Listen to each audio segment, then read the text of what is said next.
Hey, spooky people, it's your best friend Qenny here. We are back with some more spooky and disturbing stories.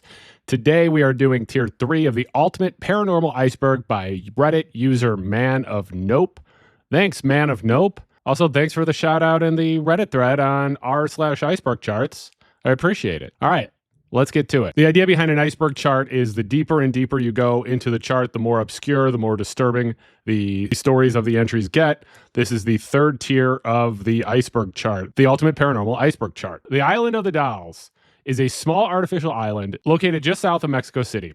It has become a world-famous and deeply unsettling tourist attraction because it is covered with thousands of weathered, decaying, and often mutilated dolls hanging from trees and buildings. The island's disturbing discovery is tied to its sole inhabitant and caretaker for over 50 years, Don Santana Barrera. The most common story is that in the 1950s, he found the body of a young girl who had drowned in the canal near his island. Shortly after, he found a doll floating in the water, which he presumed belonged to her. Tormented by the girl's spirit, Don began hanging the doll, and then more and more dolls, from the trees as an offering to appease her soul and protect himself from evil. This grew into a 50-year obsession. He would scavenge dolls from the trash or trade his homegrown produce for them. He collected thousands, hanging them all over the island, where they were left to decay in the sun and the rain. The story gets even a little bit darker because Don died in 2001 and his body was found in the canal near the exact same spot where he claimed to have found the drowned girl decades earlier. Today, the Island of the Dolls is a major destination for dark tourism. Visitors travel by boats to see thousands of dolls in various states of decay, many with missing limbs, grimy faces, and empty eye sockets staring from trees. Many locals and visitors believe the dolls are haunted. There are countless reports of the dolls whispering to each other, moving their heads, and opening their eyes. It's said that the spirits of both the young girl and Don Julian himself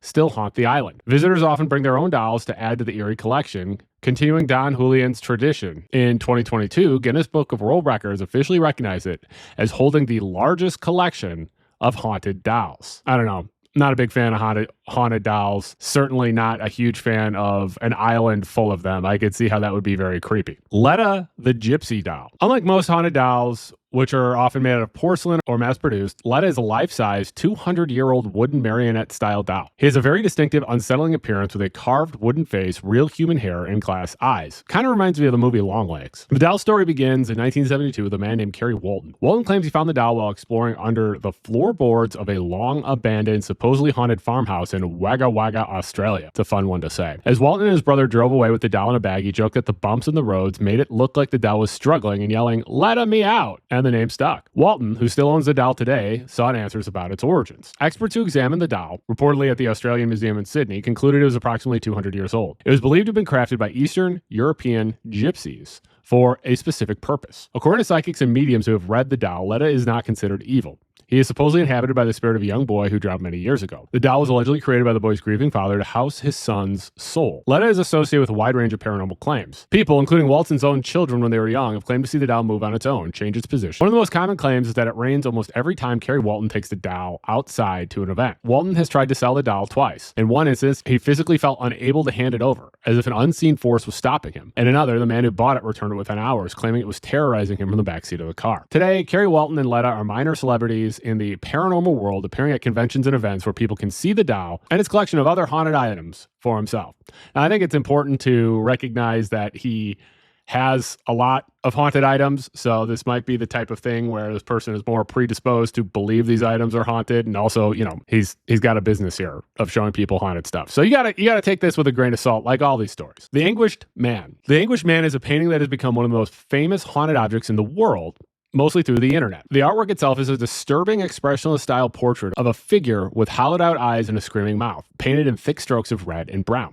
The painting's fame is tied to its dark and tragic origin story as told by its current owner, Sean Robinson of Cumbria, England. Robinson claims he inherited the painting from his grandmother and she kept it locked away in her attic for over 25 years, warning him that it was evil. According to Robinson's grandmother, the painting was created by an unknown artist who was deeply troubled. The artist supposedly mixed his own blood with the oil paints and shortly after finishing the work, died by self-unaliving. The grandmother claimed that after she received the painting, she began to experience paranormal phenomena, such as hearing strange crying and moaning noises in the house, seeing a dark, shadowy figure of a man, and this is why she locked it away. After his grandmother's death, Sean Robinson took the painting into his own home. He claims the activity started again. The reported phenomenon included audible sounds, such as hearing disembodied crying and sobbing, as well as a moaning sound, often coming from the corner of the room where the painting is. Robinson and his family claimed to have reportedly seen a shadowy figure of a man in their house, particularly at night, often standing at the foot of their bed. Ooh. The most alarming claim is that their son was once allegedly pushed down the stairs by an unseen force. Robinson set up a YouTube channel where he's posted several videos from a camera left running overnight. This footage supposedly shows doors slamming shut on their own, the painting falling off the wall, and strange mists or orbs appearing in the room. The Anguished Man is a classic example of a modern urban legend amplified by the internet. Sean Robinson still owns the painting, and despite its reputation, he stated he has no intention of selling it. He keeps it locked away in a basement to protect his family. Many skeptics have analyzed the video, suggesting the phenomenon could be easily faked with simple tricks like fishing line to pull doors shut or digital editing. The story has become so popular that rights were acquired to create a horror film based on the legend. Now, this reminds me a lot of the Crying Boy painting, which we've talked about. It's a case where a disturbed image is given a powerful backstory and gives it a widespread belief that it is this haunted object. The Baleroy Mansion. The Baleroy Mansion is a 32-room estate in the Chestnut neighborhood of Philadelphia, Pennsylvania, and has the nickname of the most haunted home in America. Now, we've covered a lot of most haunted homes in America. So again, I'm not sure if they're all tied for most haunted homes or how exactly you measure what the most haunted is. Anyway, the mansion was built in 1911 and is famous for its collection of alleged spirits. Ooh, a collection. And a cursed object. The house was a longtime residence of George Meade Easby, the great-grandson of Civil War General George Meade. Easby lived there until his death in 2005, and he was a firm believer in hauntings and chronicled the supernatural activity for decades. The mansion's blue room obtained an antique 200-year-old blue chair, supposedly once owned by Napoleon. This chair was said to be cursed. According to Easby, a malevolent spirit, sometimes called Amanda, and identified as a red mist, can't trust Amandas, haunted the chair. He claimed that at least 4 different people who sat in the chair died shortly thereafter. He eventually banned anyone from sitting in it. The hauntings' origins are often tied to Easby's family. Stephen Easby was George's younger brother. Stephen died in the house from a childhood disease. A prominent legend says that before his death, the two boys were looking at their reflections in the courtyard fountain when Stephen's reflection appeared as a skull. George Meade Easby, the former owner himself, vowed to return and haunt the property if the new owners did not take proper care of it. I'm just going to declare that I am vowing to return to haunt my house just for fun. Years from now, when people are in my house and they're wondering who's haunting it, it's me. I've declared it. Visitors and residents have reported numerous other spirits, including an elderly woman walking the halls with a cane, phantom footsteps and knocking, and even the ghost of Thomas Jefferson, who is said to appear near a clock in the dining room. After George Meade Easby's death, the mansion's vast collection of antiques, including the Chair of Death, were auctioned off, and the property was sold in 2012. It is now a private residence and is no longer open for public tours. Anne Boleyn's ghost. The ghost of Anne Boleyn is one of England's most famous and widely reported ghosts. She had a tragic and violent death, so her spirit is said to haunt multiple locations tied to her life and the execution. The most active and famous location for her haunting is the Tower of London. Anne was beheaded here on May 19th, 1536, and her body is buried under the altar of the Chapel Royale of St. Peter ad Vincula, which is within the tower's walls. Her most famous ghost is a headless figure seen walking the tower's corridors, often near the chapel. Another well-known story involves a guardsman who saw a ghostly white figure approaching him. He challenged it, and when it didn't stop, he charged with his bayonet. The blade allegedly went straight through the ghost, and the guard fainted from shock. Another legend tells of a captain of the guard who saw lights in the locked chapel. Looking through a window, he reportedly witnessed a ghostly procession of lords and ladies in Tudor-era clothing, led by a figure he recognized as Anne Boleyn, marching down the aisle before vanishing. It's nice that they have little ghost parties, I think. Bickling Hall was Anne Boleyn's supposed birthplace, and the haunting at this estate is considered the most dramatic and specific. It's said that every year, on May 19th, the anniversary of her execution, Anne's ghost returns. According to the legend, a phantom carriage pulled by 4 headless horses and driven by a headless coachman speeds up the drive to the hall. Inside the carriage sits Anne Boleyn, dressed in white, holding her own severed head in her lap. The carriage and its occupant vanish when they reach the front door. Not sure why the horses are decapitated, but, it's a ghost story. We're not going to ask too many questions. Hever Castle was her childhood home, and her spirit is seen at this castle in Kent, and it's said to be that of a happy, lovesick young woman. Her ghost is reportedly seen as she was in life, young and beautiful and whole. She's most often seen on Christmas Eve, a time associated with her and King Henry VIII's courtship.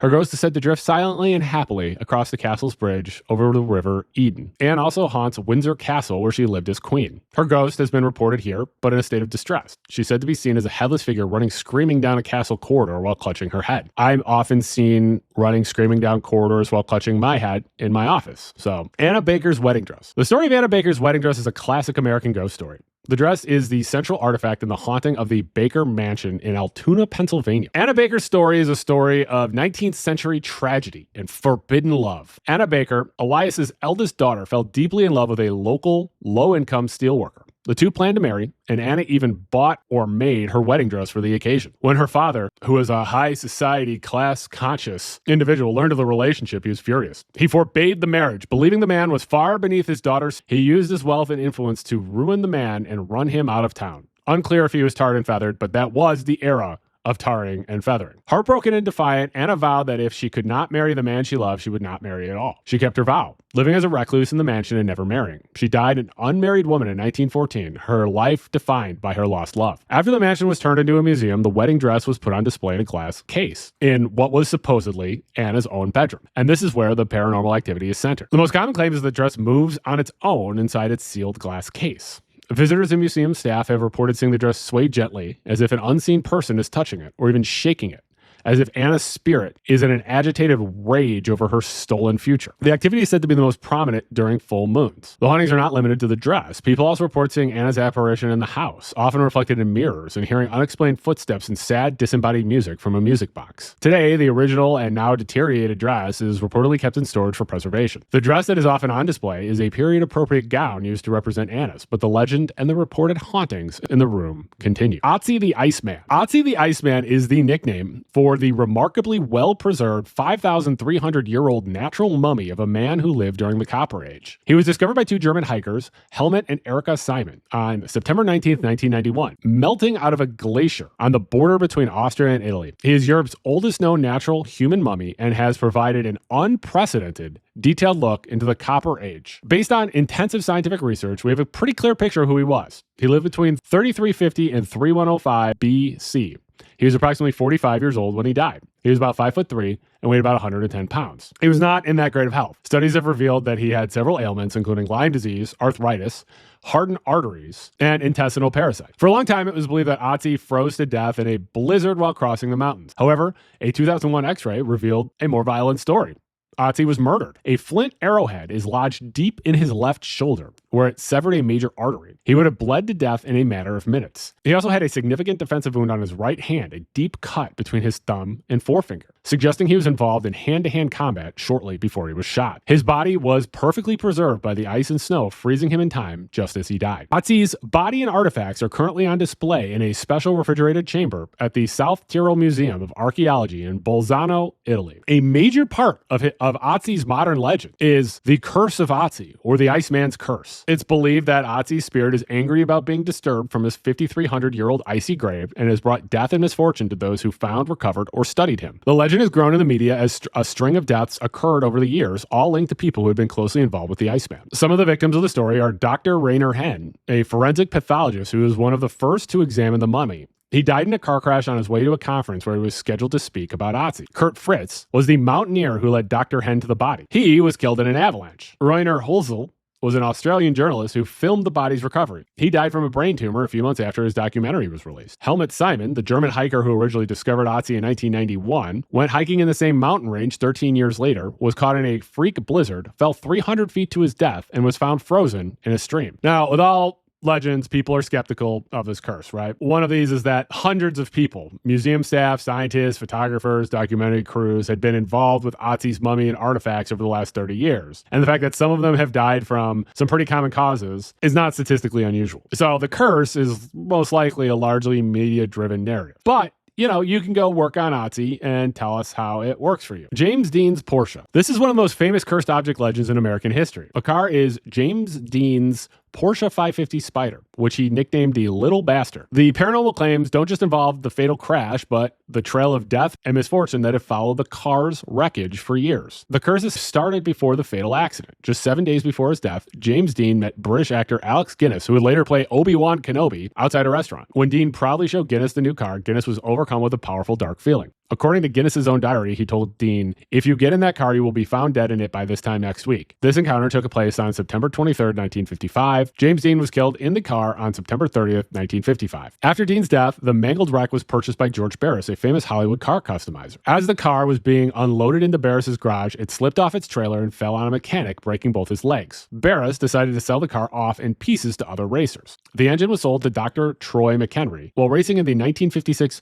Pomona sports car races, McHenry lost control of his car, which contained Dean's engine, hit a tree, and was killed instantly. In the same race, another doctor, Dr. William Esrich, was competing in a car that contained the drivetrain from this car. His car locked up, rolled over, and he was seriously injured. Barris eventually loaned the car's mangled shell to the California Highway Patrol for a series of touring safety exhibits. The garage storing the car for the first exhibit mysteriously burned to the ground. Everything was destroyed except for the car, which was found with only minor scorch marks. At the next exhibit in Sacramento, the car was mounted on a display. It broke free from its stand and fell, breaking a nearby student's hip. In 1960, the car was on a train in a sealed boxcar being shipped from Miami back to Los Angeles. When the train arrived in Los Angeles and the boxcar was unsealed, the car was gone. To this day, the main wreckage of the little bastard has never been found. In 2021, a single authenticated piece of the car resurfaced, the original transaxle assembly, and it was sold at auction for $382,000 to Zach Baggins, and it is displayed in his haunted museum in Las Vegas. Tomina's Hell. Tomina's Hell is a Japanese poem that is said to be cursed. According to the legend, if you read the poem out loud, you will be struck by terrible misfortune, illness, or even death. The poem itself, Tomino no Ku, was written by the poet Saijo Yaso and included in his 1919 collection, Gold Dust. The poem is a dark, surreal, and disturbing piece. It describes the journey of sweet little Tomino as he descended into Avicii, which is the lowest and most terrible of the 8 hot hells in Buddhism. The verses are filled with nightmarish imagery, describing Tomino splitting up jewels, which some interpret as his soul being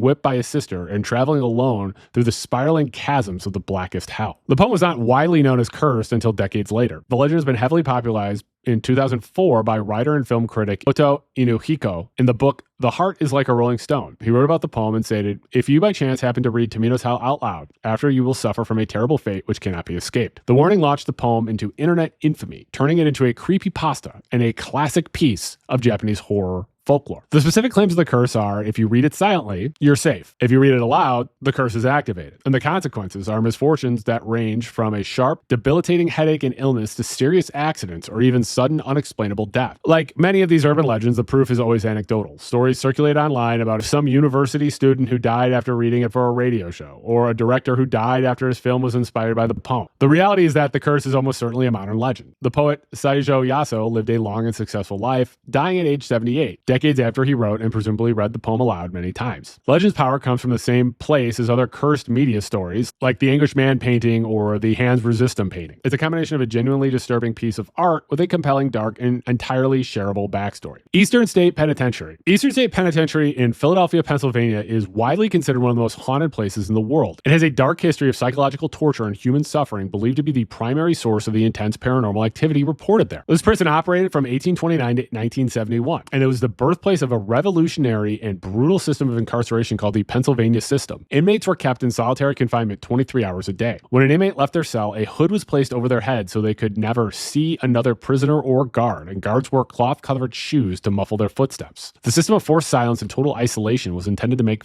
prisoners reflect, but it drove many of them insane. When rules were broken, the punishments were torturous. They included the water bath, which meant dousing a prisoner in ice-cold water and chaining them to a wall overnight in the winter. There was the mad chair, strapping a prisoner to a chair so tightly for days on end that it cut off circulation, often leading to gangrene. There's the iron gag, a device where an inmate's hands were chained behind their back and attached to an iron bit locked in their mouth. Any movement would cause the tongue to tear and bleed, sometimes even fatally. The prison is a massive complex, but the paranormal activity is concentrated on several hotspots. Al Capone's cell is the most famous because Al Capone was the most famous inmate. He spent 8 months there. His cell was lavishly furnished, and he was reportedly terrified the entire time. He was heard screaming in his cell, begging a spirit called Jimmy to leave him alone. Jimmy is believed to be the ghost of James Clark, one of the victims of the St. Valentine's Day Massacre. 12 is known for disembodied sounds. The most common reports are of loud, echoing, cackling laughter with no source. Visitors also report hearing disembodied voices, whispering, and weeping. 4 is considered another one of the most active areas. A locksmith named Gary Johnson, who was working to restore the cell locks in the 1990s, reportedly became overcome by a negative, overwhelming energy. He claimed to have seen a shadow figure leap from a cell and watched as the tormented faces of souls appeared on the cell wall. Shadowy figures are frequently seen darting down the corridor and ducking into cells. The guard tower is supposedly haunted. A dark, solid apparition of a guard is often seen in one of the guard towers. When visitors try to get a better look, it turns and walks away, vanishing. Today, Eastern State Penitentiary operates as a historical museum and is a popular site for ghost tours, though they do not offer private paranormal investigations. Old Alton Bridge. The Old Alton Bridge is located in Denton County, Texas. It's a historic iron truss bridge built in 1884, and it is a popular hiking spot, and it's known for its nickname, Goatman's Bridge. The paranormal claims involve a vengeful vengeful demonic entity known as the Goatman, who is said to be the spirit of a murdered local. He was allegedly a black goat farmer named Oscar Washburn, who supposedly lived with his family in a small shanty near the bridge in the 1930s. Washburn was a successful and well-liked businessman known for his quality goat meat, milk, and cheese. He became so well known that locals affectionately called him the Goatman, and he supposedly put up a sign on the bridge that said, "This way to the Goatman." According to the legend, his success angered local Ku Klux Klan members who were outraged that a black man could be so prosperous. On a dark night in August 1938, a mob of Klansmen reportedly drove to the bridge with their headlights off, dragged Washburn from his home, and lynched him by hanging over the side of the bridge. When the Klansmen looked down to confirm he was dead, they were shocked to see that his body was gone. The spirit haunting the bridge is said to be the vengeful ghost of Oscar Washburn, who has returned as a terrifying half-man, half-goat creature to protect his bridge and seek revenge. The bridge and surrounding woods are a major hotspot for paranormal investigators and thrill seekers. The most common claims include a summoning ritual where the Goatman can be supposedly summoned by going to the bridge at midnight, turning off all lights, and knocking on the steel bridge trusses 3 times. Visitors report seeing a large 8-foot-tall creature with glowing red eyes in the woods. Others report a shadow figure or the ghostly apparition of a man hanging from the bridge. There are claims of disembodied sounds, hoofbeats thundering across wooden planks, as well as guttural growls, disembodied whispers, and cackling. Many people have reported being grabbed, scratched, or having rocks thrown at them by an unseen force. The Paris Catacombs. The Paris Catacombs are one of the most famous and largest haunted sites in the world. The Paris Catacombs are a network of underground tunnels and former limestone quarries stretching for hundreds of kilometers beneath the city. In the late 18th century, they were turned into a massive public ossuary to solve the problem of Paris's overflowing and unsanitary cemeteries. That's why there's all these bones everywhere. The remains of over 6 million people were exhumed from cemeteries meticulously arranged in the tunnels. The walls are lined with millions of stacked skulls and femurs, creating an underground empire of the dead. The history as a mass grave is the foundation for all of the paranormal claims. One of the most famous pieces of paranormal lore is a found footage video from the 1990s. The story is that an urban explorer of the catacombs found a video camera deep in the off-limits, unmapped part of the tunnels. The video shows a man exploring the tunnels, going deeper and deeper. His breathing becomes more panic as he realizes he is lost. The man begins to run, his camera light illuminating piles of bones and endless dark corridors. He seems to be running from something. The man, clearly terrified, finally drops the camera. The footage continues to record, capturing the man's feet as he runs off into total darkness. The camera is found, but the man never was. Skeptics believe that the video was part of an art project or a hoax, but for paranormal believers, it's chilling evidence of someone being claimed by the catacomb spirits. The Borley Rectory. The Borley Rectory is widely considered a holy grail of haunted house legends. For decades, Borley Rectory in Essex, England held the title of the most haunted house in England. Although the house burned down in 1939 and was demolished in 1944, the legends surround it remain some of the most controversial and complex in paranormal history. The beginning of the legend involves the nun and the monk, and the haunting is rooted in this folklore that supposedly predates the house. The legend held that a Benedictine monastery once stood on the site. A 13th century nun from a nearby convent fell in love with a monk from a monastery. They tried to elope in a carriage driven by a lay brother. They were caught. The monk and the driver were beheaded, and the nun was bricked up alive in the walls of the convent vaults. The most enduring ghost at the rectory is that of a sorrowful nun who is frequently seen walking a specific path in the garden known as the Nun's Walk, head bowed in grief. Guests and family members have also reported seeing a phantom coach driven by 2 headless horsemen sweeping up the driveway before vanishing. The haunting took a violent turn in 1930 to 1935 when Reverend Lionel Foister and his wife, Marianne Foister, moved in. Marianne was the focus of the activity. She claimed to have been thrown from her bed, slapped by invisible hands, and nearly suffocated by a mattress. The most unique feature is that messages would appear scrawled on the walls in pencils, seemingly written by an invisible hand while people watched. They were frantic, scribbled pleas to address to Marianne, such as, "Marianne, please help get," and "Marianne, light mass prayers." Paranormal investigator Harry Price leased the house for a year in 1937 after the Foisters left to conduct a scientific study. He recruited a team of 48 official observers to spend nights there. His team documented rapid temperature drops, strange scents, and the movement of objects. In 1939, the new owner, Captain W.H. Gregson, was unpacking when an oil lamp overturned, starting a massive fire. As the house burned, witnesses outside claimed to see the face of the nun peering out from an upper window, calm amidst the flames. Captain Gregson would later claim that the lamp didn't just fall, it was thrown by an unseen force. And even during the fire, witness reported seeing bricks from the house flying through the air in unnatural trajectories. Now, it's important to note that some of the stories at the Borley Rectory were debunked or later exposed as being hoaxes. Years later, Marianne Foster admitted that she had faked much of the poltergeist activity, including the wall writings, to cover up an extramarital affair and to get her husband to move out of the Drury house. However, she maintained that some of the paranormal events were real. Bob Mackey's Music World in Wilder, Kentucky. Bob Mackey's Music World in Wilder, Kentucky is a seemingly typical honky-tonk nightclub that has earned the reputation for being one of the most violent hauntings in America. It was originally a slaughterhouse in the 1850s. The building served as a slaughterhouse and meat packing plant. A large well in the basement was used to drain the blood and other items from the slaughtered animals into the nearby Licking River. Paranormal researchers believe this century of death and blood created a massive reservoir of negative energy. Pearl Bryan was a pregnant young woman who was decapitated by her boyfriend in 1896. Her body was found nearby, but her head was never recovered. During the Prohibition era, the building was a casino and speakeasy. Legend says a dancer named Joanna fell in love with a mobster, became pregnant, and ultimately died in the basement dressing room. The old slaughterhouse well in the basement is a focal point of the haunting. It's dry now, but psychics and investigators claim it acts as a portal for demonic entities. Visitors frequently report hearing growling, water rushing, and feeling an intense oppressive heat emanating from it. Visitors, staff, and investigators often leave with unexplained scratches, bite marks, and bruises. People claim to have been pushed down the stairs or shoved against walls by invisible hands. The spirit of the dancer Johanna is said to make her presence known by the smell of roses, which was her signature perfume in the basement. The jukebox is said to be possessed. A specific song, the Anniversary Waltz, is frequently reported to start playing on its own, even when the machine is unplugged. There is a ghost of a headless woman believed to be Pearl Bryan, sometimes seen floating near the river or in the building, eternally searching for her missing head. Ed Gein's Cauldron. Ed Gein's Cauldron is, well, obviously a cursed object. Ed Gein is a well-known serial killer, and his cast iron cauldron has developed a specific unsettling paranormal reputation in recent years. The cauldron is owned by Zach Bagans and is displayed at the Haunted Museum in Las Vegas. It is a heavy 25-gallon cast iron pot. According to the history provided at auction, this was the pot Gein used to hold and render the entrails and discarded remains of his victims while he cleaned them. After Gein's arrest in 1957, his estate was auctioned off. In a twist of dark irony, the neighbor bought the cauldron and used it as a flower pot in their garden for decades.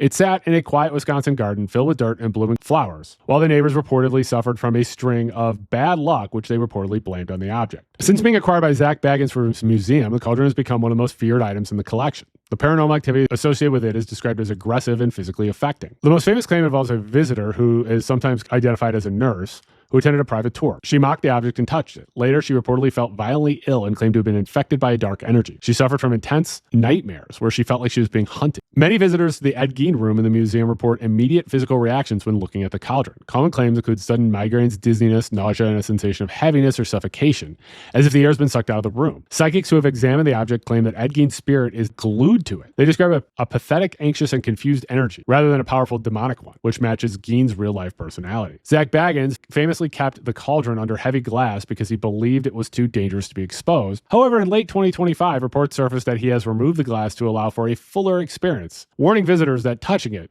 could result in attached negative entities or misfortune. The Wizard of Oz curse is a series of horrific near-fatal accidents and the toxic environment that plagued the set of the movie The Wizard of Oz. The original actor cast as the Tin Man was Buddy Ebsen. The makeup department used pure aluminum dust to coat his face. Ebsen inhaled the dust daily, which coated his lungs. He would suffer a horrific allergic reaction and bronchial failure. He was hospitalized in critical condition, placed in an iron lung, and had to drop out of the film. The studio didn't tell his replacement, Jack Haley, why Ebsen left. They just switched the makeup to an aluminum paste, which still gave Haley an eye infection. Ebsen suffered breathing problems for the rest of his life. Margaret Hamilton, who played the Wicked Witch of the West, was severely burned in the scene where the witch disappears in a burst of smoke and fire from Munchkinland. The trapdoor mechanism was too slow, and the pyrotechnics ignited her green body paint, which was copper-based and flammable, and her broom. She suffered second-degree burns on her face and third-degree burns on her hand. She was out of commission for weeks. The treatment of 16-year-old Judy Garland is considered the darkest part of the production's history. In order to keep her thin and energetic for 18-hour shooting days, studio handlers fed her amphetamines and then barbiturates to help her sleep. The regimen is widely blamed for starting the addiction struggles that eventually killed her at age 47. Death in the Child by Edvard Munch. Edvard Munch is a Norwegian expressionist, and he's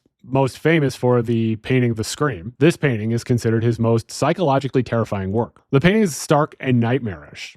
In the background, lying on a bed, is the pale figure of a woman who has just died. The focal point is a small girl, likely representing Munch's sister Sophie, standing in the background. She is turning her back on the deathbed, facing the viewer directly. The girl has her hands clamped over her ears, and her eyes are wide with shock and disbelief. It's essentially the pose of The Scream, but captured on the face of a confused, traumatized child. Like much of Munch's work, this painting is a memory from his own cursed childhood. Munch's mother died of tuberculosis when he was 5, and his sister Sophie died of it when she was 15. The painting captures the moment of realization, the raw trauma of a child processing the presence of death in the room. The child covers her ears to block out the silence of death, or perhaps the sound of someone crying. The paranormal claims surrounding the painting involve the girl's eyes that are painted in such a way that they appear to stare directly at the viewer. Many people report feeling intensely uncomfortable, judged, or hunted by her gaze. There's also a modern urban legend that if you stare at the painting long enough, the girl's eyes will move, or you will see the sheets on the deathbed rustle. Previous owners of prints or replicas have claimed the image emits a coldness or creates an atmosphere of dread in the room where it hangs. Charles Manson's TV. The object is a small 13-inch black and white Zenith television. This was not a TV from his ranch, but it was the television that Charles Manson owned while he was in jail. It is owned by, you guessed it, Zak Bagans. Since being played on display, the TV has generated reports of activity. Visitors frequently report a physical sensation of static electricity or buzzing feeling on their skin when standing near the glass case, even though the TV is unplugged. Some visitors claim to see Manson's face faintly appear in the dark reflection of the screen, or have reported the screen seems to glow suddenly when no power is connected. Again, it's important to remember that this is the object, this is Charles Manson's TV, and it is located in a haunted museum, so these people might be predisposed to feeling like these things are cursed. The San Pedro Haunting took place in 1989 in a small bungalow in San Pedro, California. Jackie Hernandez, a young mother, moved into a small rental home with her children. Almost immediately, the atmosphere in the house turned oppressive. Jackie reported seeing the recurring ghost of an emaciated old man. On several occasions, she claimed to see a floating headless male torso in her peripheral vision. The children were pulled out of their beds by unseen hands, and toys would fly across the room. One of the most grotesque aspects of the haunting was the physical residue. Jackie reported a blood gelatinous substance dripping from the kitchen cabinets and walls. When investigators collected samples, reports claimed it was human blood plasma. An overwhelming smell of rotting flesh would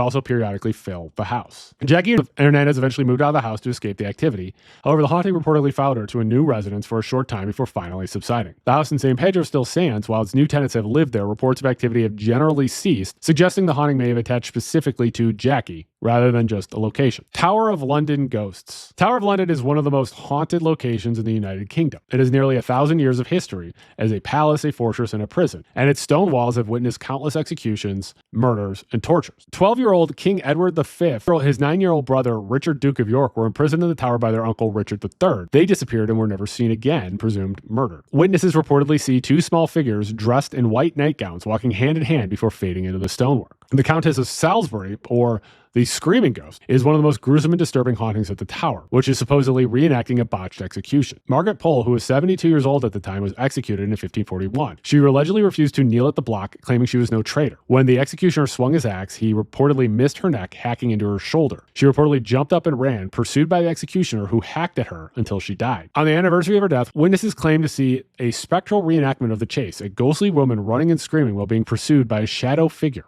with an axe. Not all ghosts in the tower are human. For centuries, the tower housed a royal menagerie. A famous legend from 1861 tells of a guard on night watch near the Martin Tower. He saw a massive bear emerge from the doorway. He charged it, drove his bayonet into the beast, but the blade passed through the empty air and struck the door behind it. The bear vanished. The guard reportedly collapsed and died of shock 2 days later.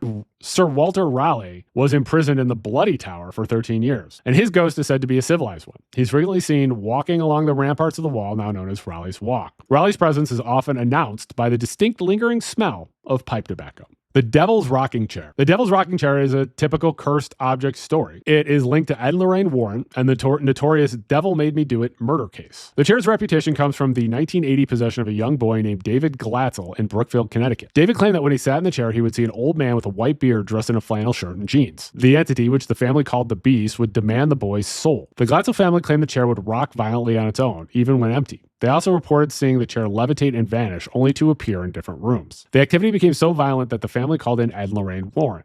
During the exorcisms, David would growl, hiss, and be thrown about the room. The legend of the chair is tied to the first murder trial in U.S. history where the defense attempted to prove demonic possession. During one of David's exorcisms, his sister's boyfriend, Arnie Cheyenne Johnson, allegedly taunted the demon, yelling, "Take me on, leave him alone." Witnesses claimed the demon left the boy and entered Johnson. Months later, in 1981, Johnson stabbed his landlord, Alan Bono, to death. His defense lawyer argued that he was possessed at the time, a strategy famously known as the Devil Made Me Do It defense, which inspired the third Conjuring movie. The Museum of Shadows. Zak Bagans has a haunted museum in Las Vegas, and the Warrens have their occult museum in Connecticut. The Museum of Shadows is a separate museum originally based in Nebraska, with locations now in Omaha, Nebraska, and Pensacola, Florida. It was founded by paranormal investigators Nate and Kaylee Ratterman. They claim to have the world's largest collection of verified haunted artifacts. Unlike some museums that focus on famous true crime items, this collection is focused on objects sent in by ordinary people who believe they are cursed. The museum has several items with terrifying reputations, including Aida the doll, who is the museum's most famous resident. Aida the doll has been voted the most haunted doll in the world, beating out even Annabelle and Robert the doll. Aida was reportedly found in a house by a family who felt threatened by her. They threw her away at a dump 20 miles from the home. 2 years later, she allegedly reappeared inside the house, but her eyes were missing. She's said to set off motion detectors when no one is around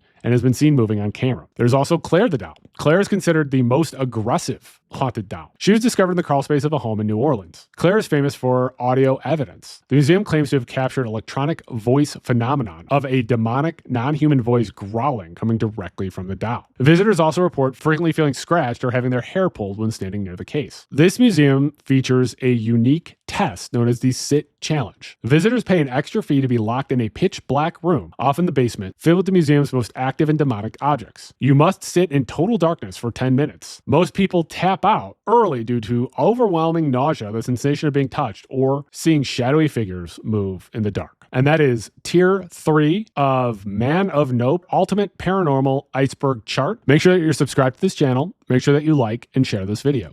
And hit the hype button. If there is a spooky or disturbing story you would like me to cover, leave a comment and tell me about it. Or if you're feeling shy, send me an email. My email address is thespookylawyer@gmail.com. If you'd like to support the channel, there is a link in the description of this video and in my bio to buy me a coffee, and you can buy me a coffee. Or you can become a member of the channel. For $1.99, you can get access to exclusive content, including exclusive access to my videos, as well as access to my videos before they go public. I appreciate you considering this. I'm going to put the names of all the people who donated to this channel here, and I'm going to put the names of all of the people who are members of this channel here.